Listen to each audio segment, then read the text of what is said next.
Good evening, morning, afternoon, freaks and geeks. This is Reluge, and today we're going to do something a little different. Well, you've read the title. You know why you're here. I am doing a little bit of a debunking review of a Paranormal State episode. But before we get into that, cat jumped on my desk. But before we get into that, I want to explain why I'm doing this.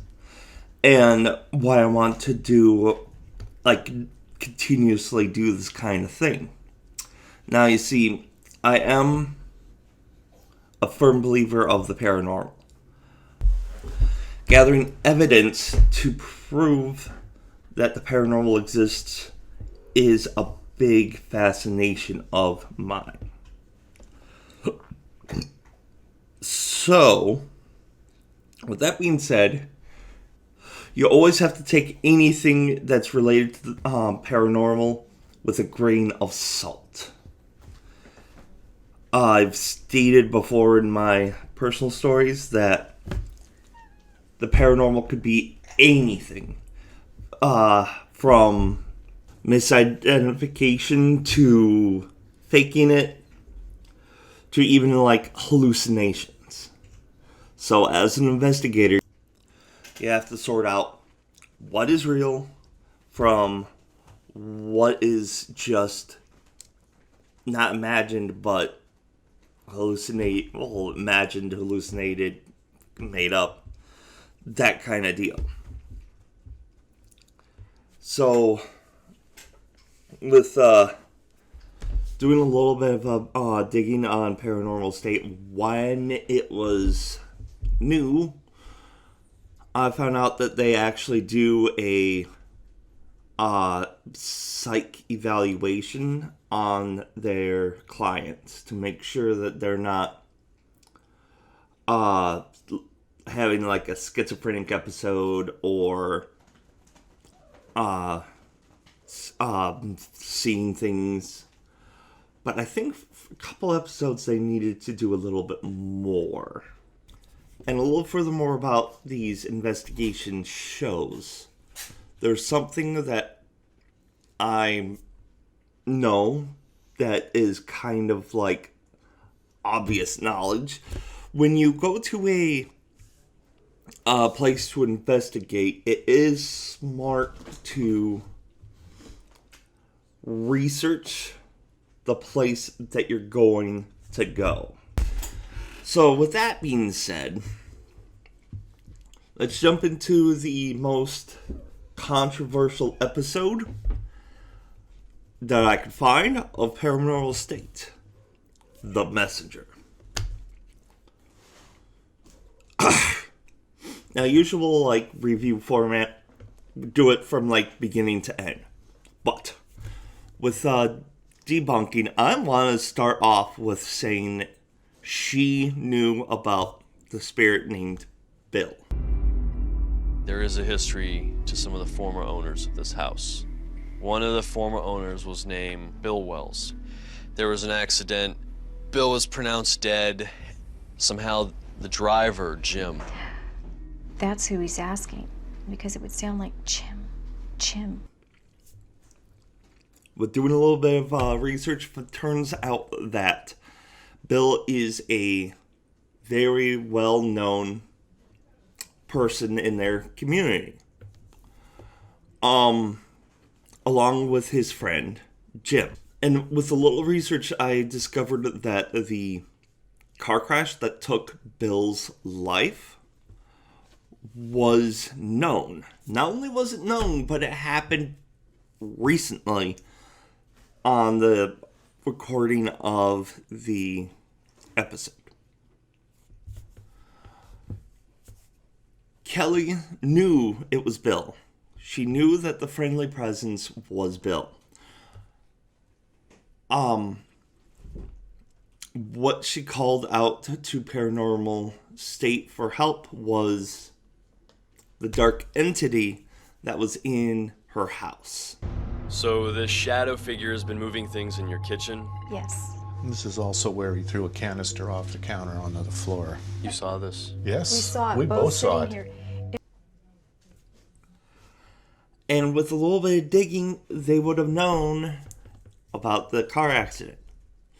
But, you know, it's gotta be dramatic. So, with all the researching and figuring it out, they decided to throw that into the episode and do a dramatic reveal for it. Which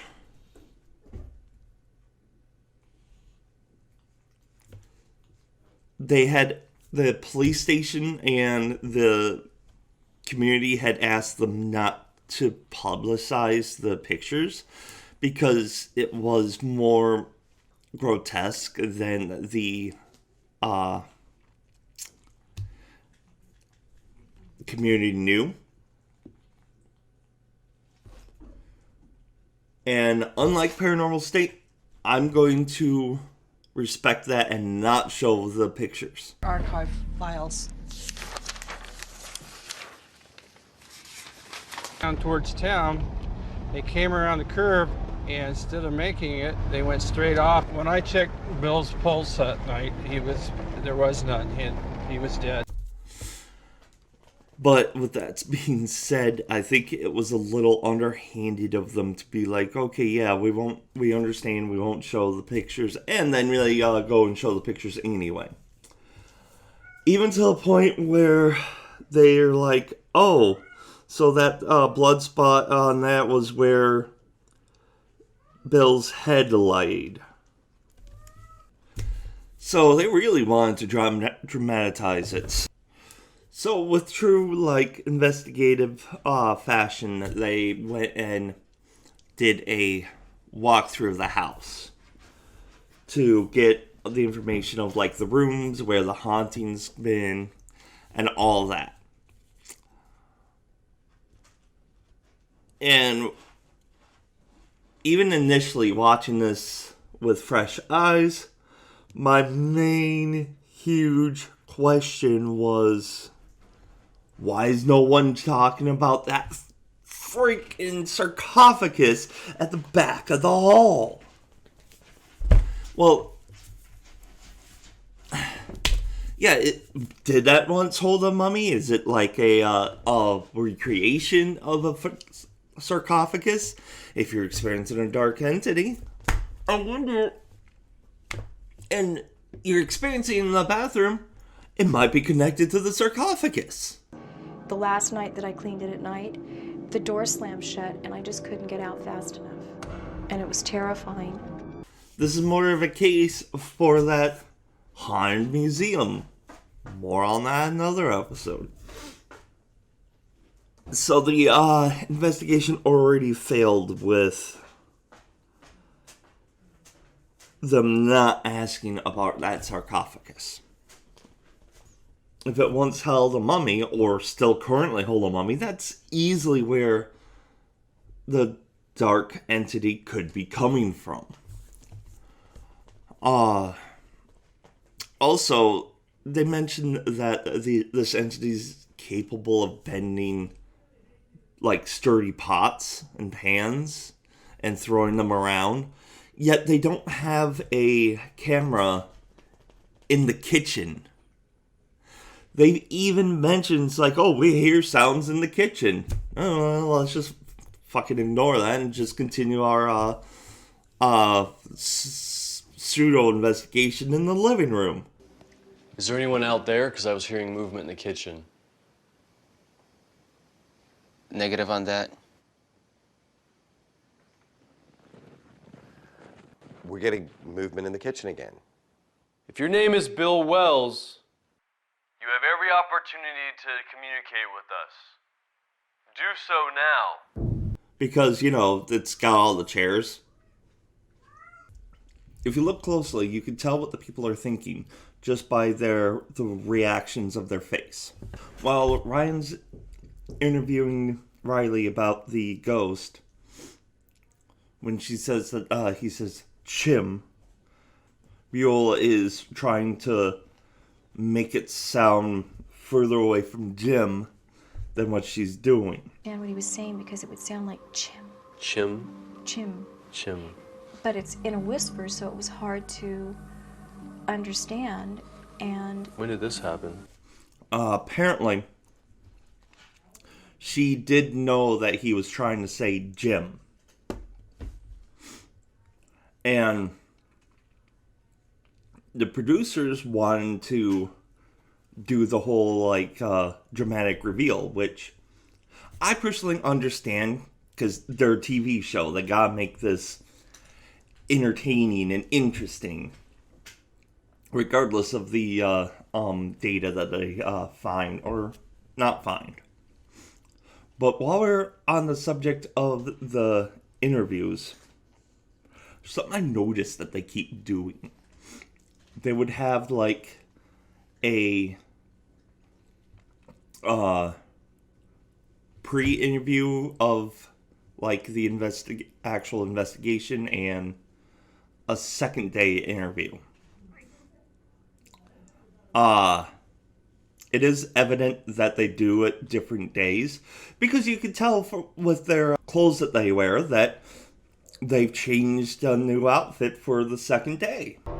the man that I see his entire body with no head. The entire time you see him, he's never had a head.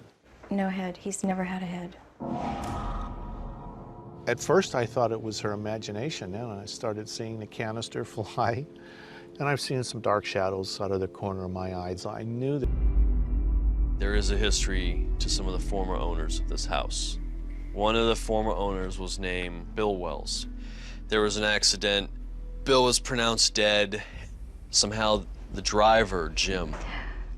That's who he's asking, because it would sound like Jim. In the middle of the interview. And then back again. That's just poor editing, in my opinion. But you can tell that they're trying to paint a scenario where there's only one ghost. And that ghost is Bill, and he happens to be the dark entity. Willing to do what it takes to deliver this message. Alright, so let's talk about the psychics. When I first watched this show, I thought Chip was a reliable psychic, and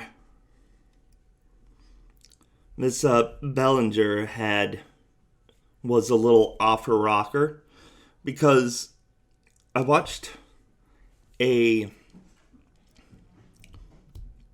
what was it? It wasn't really a documentary. It was more of like a behind-the-scenes thing for True Blood. And one of the segments was talking about vampires in real life. And she was doing like this panel where she was talking about being a psychic vampire. So, because of that, I was instantly like, oh, bullshit. I kind of wish they wouldn't call it a psychic vampire. It's more of like a psychic leech. But I guess vampire sounds cooler than a leech. But I felt that because she openly admitted that and was like standing up there being like, oh, I'm draining you now. Oh, you're right. I have a headache. But now that I've grown up, studied a little bit more on not just psychics, but how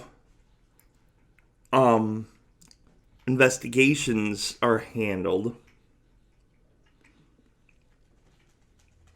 Apparently, Paranormal State's the only one that brings in a psychic every episode. And they also have Chip Coffey and Michelle Bellinger on their role, like their credits. So it's like they're enrolled with Paranormal State. It is very easy to phone in the psychic and tell them everything that's going on. Especially when said psychic shows up before everybody else does.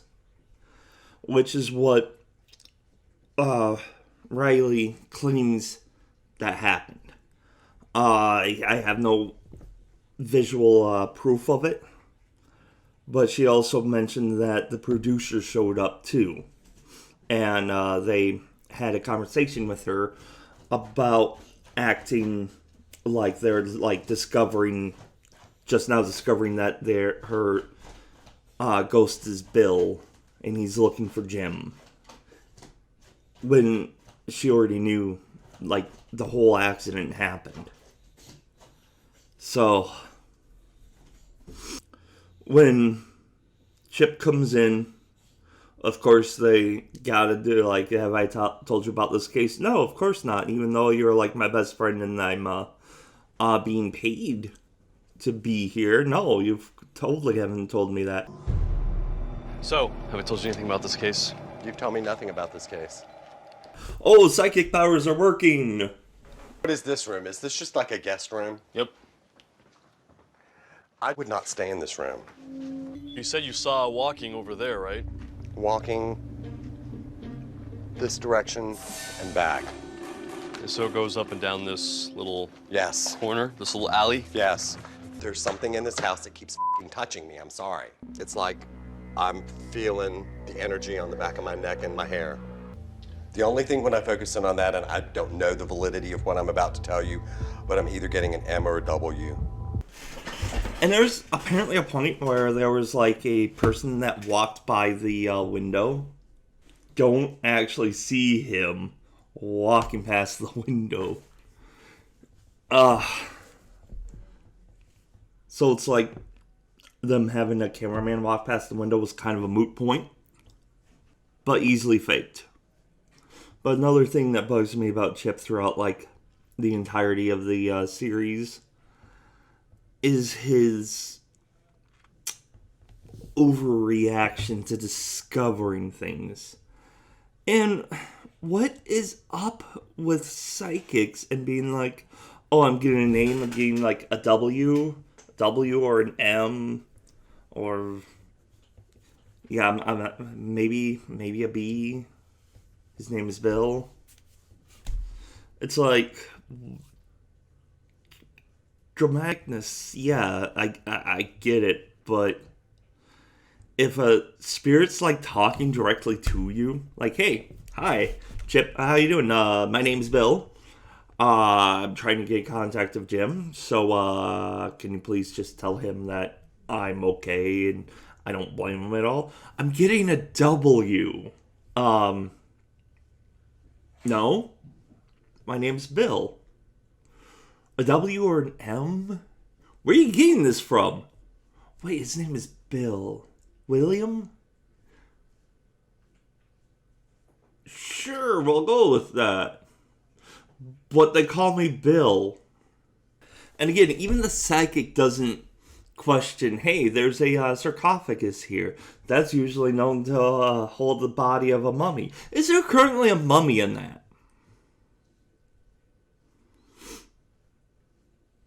And another thing that has piqued my interest is that there's a second floor, but we never see it. Here, I always felt like somebody was in the room watching. So I quit showering down here and I do everything upstairs. When I came downstairs this morning, I came downstairs not thinking about anything, not dreading anything. Wait, I don't even see like any like steps, like stairs to go up to the second floor. So they get into the actual investigation, and everybody's sitting in the living room. They all got headphones on, and they're all like trying to talk to this ghost. And suddenly there's sounds coming from the kitchen. We don't hear these sounds, nor do they go investigate it. Is your name Bill Wells?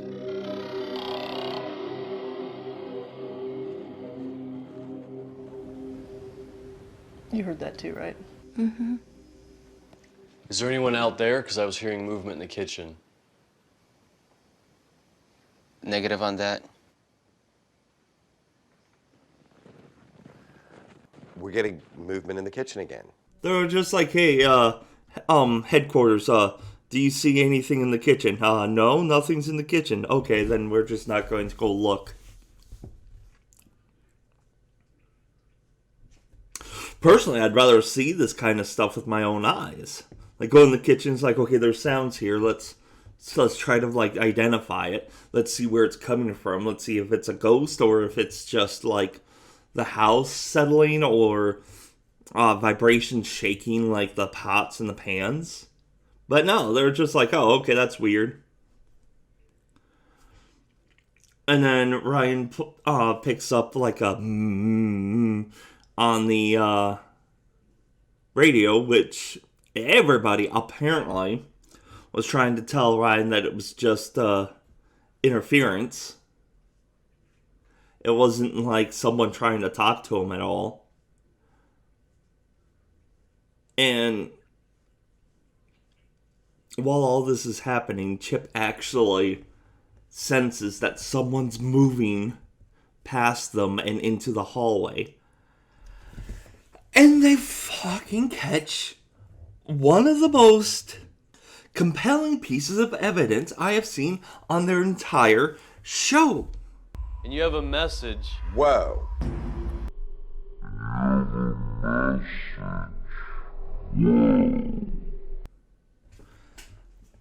An actual shadow walking past them into the hallway where they said that they felt where Chip, Bellinger, and Kelly had noticed something walking past. You just had a like a down this hallway. He saw him out of the corner of his eye, and I could see it, but he lurks in the hallway. All three psychics picked up on a thing. We catch a shadow on the video, and what do? They go into the bathroom. The bed. Turn the light on. Whoa. I saw the human outline. I did too. Bill, is this you trying to communicate with us? They see a cold spot on their thermal, which I want to add is the only time we've seen them use the thermal. They react to it, and they're like, hey, there's something there. Yeah, that looks like a can. Oh, the lines coming off of it. Oh, that's just the cold radiating off of a cold beer can. Yeah. That looks like a can. And then he exclaims, oh, there's an imprint on the bed. Yeah, I can see it with my own eyes. Well, let's fucking go over here now. We're gonna investigate this room real quick, okay? Whoa! There's like a full-body ghost in here. He's doing like jumping jacks and... Oh my god, this is amazing! Alright, let's go investigate over here now.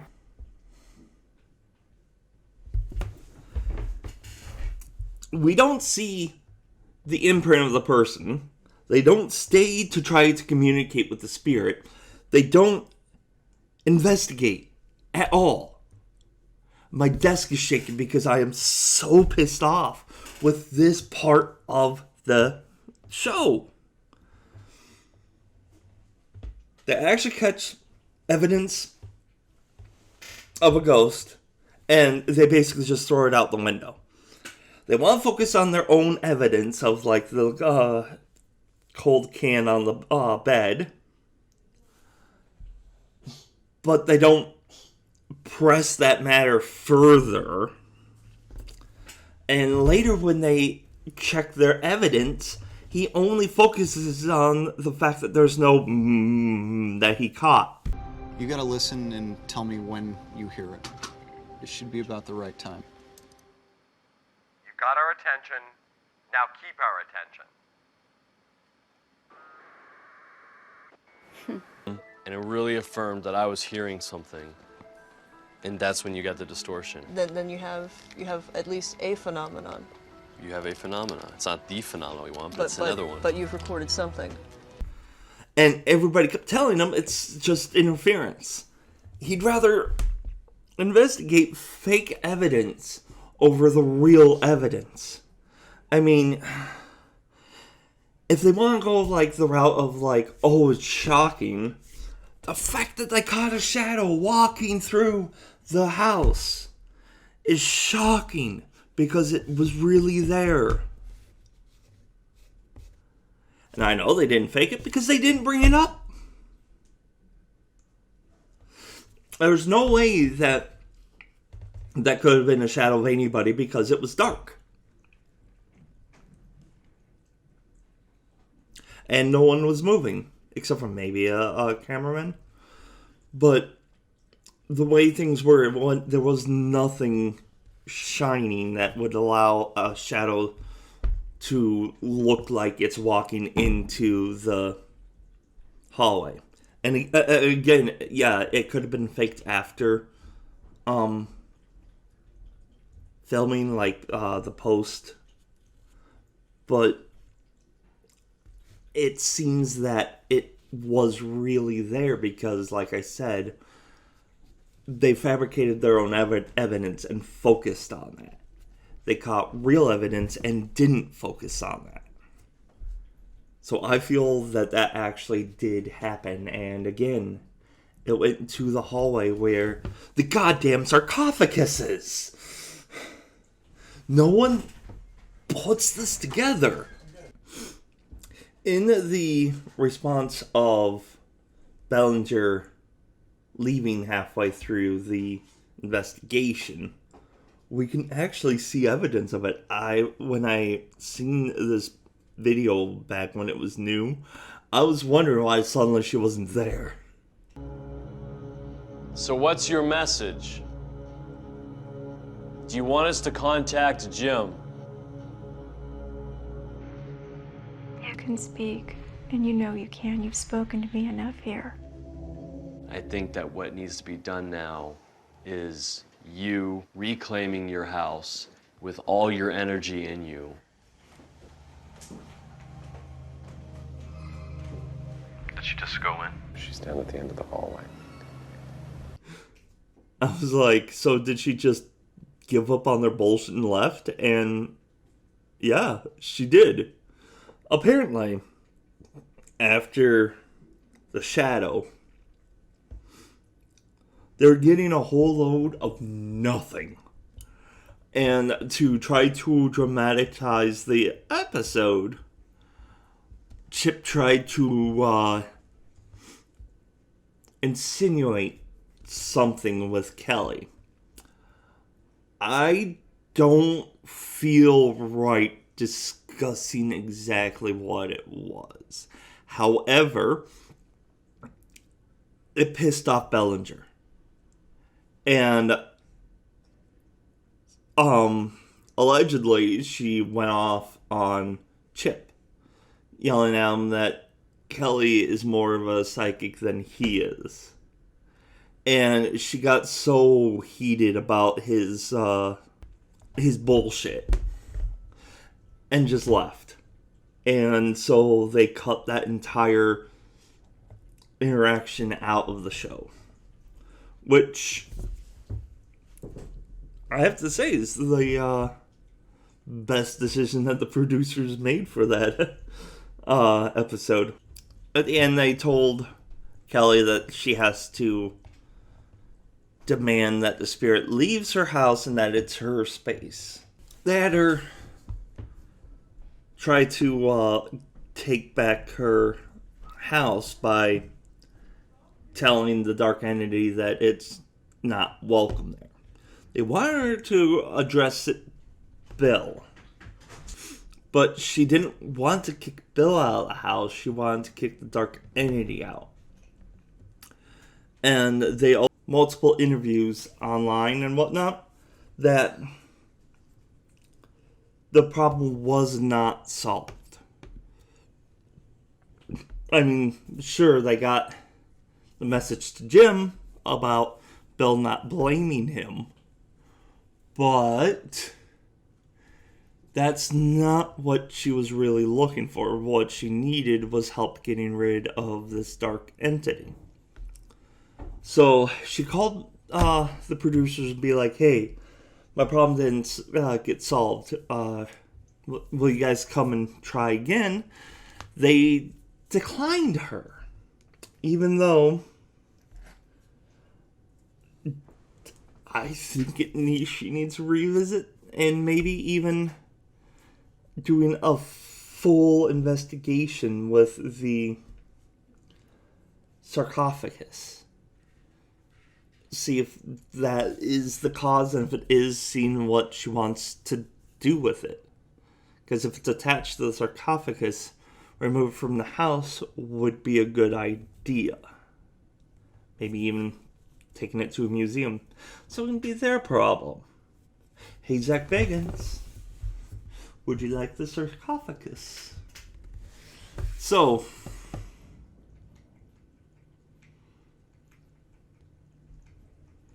in my opinion, from what I can discover about all their different episodes, this was the most controversial, messed up, and mishandled case that they've come across. It was even to the point where the community had,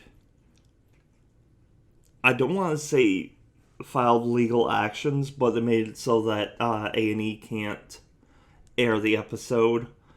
And also, depending where you look, the episode has been removed from the season lineup.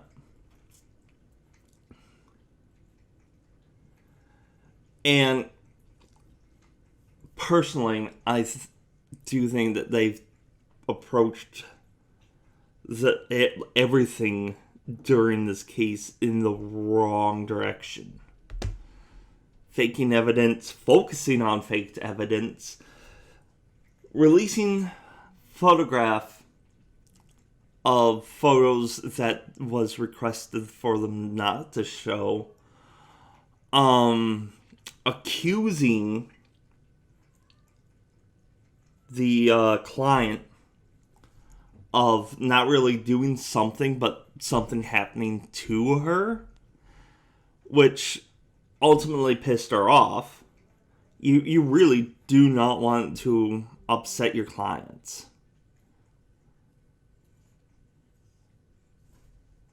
And usually what I see from investigation shows, they're trying to show evidence while still trying to be entertaining. Like with Ghost Adventures, at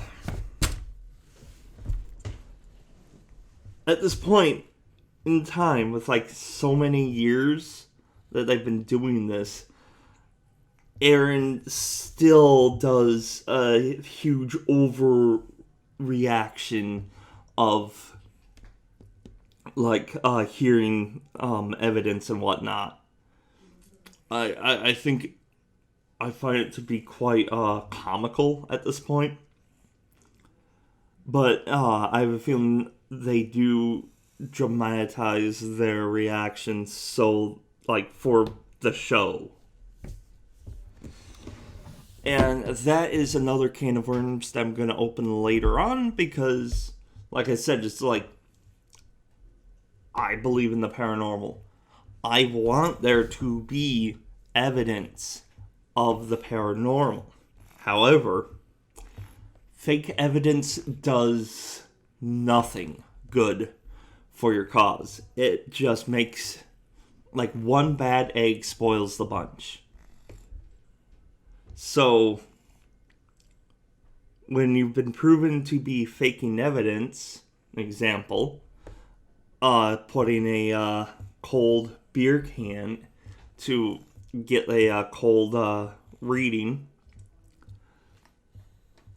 the rest of your evidence becomes suspect. Which is why the shadow, even though I'm fully believing that that was paranormal, I still can't say it wasn't faked.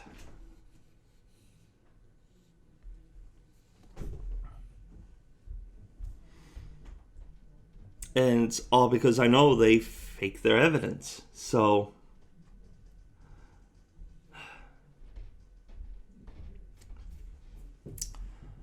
and I do plan on tackling a couple other issues throughout Paranormal State and even Ghost Adventures. Why Ghost Adventures, even though that's my favorite paranormal? Well, let's just say there's some misidentified evidence. And all I'm going to say for that is insects. So let me know what you think in the comment section down below. Let me know what episodes you would like me to take a close look at. And until next time.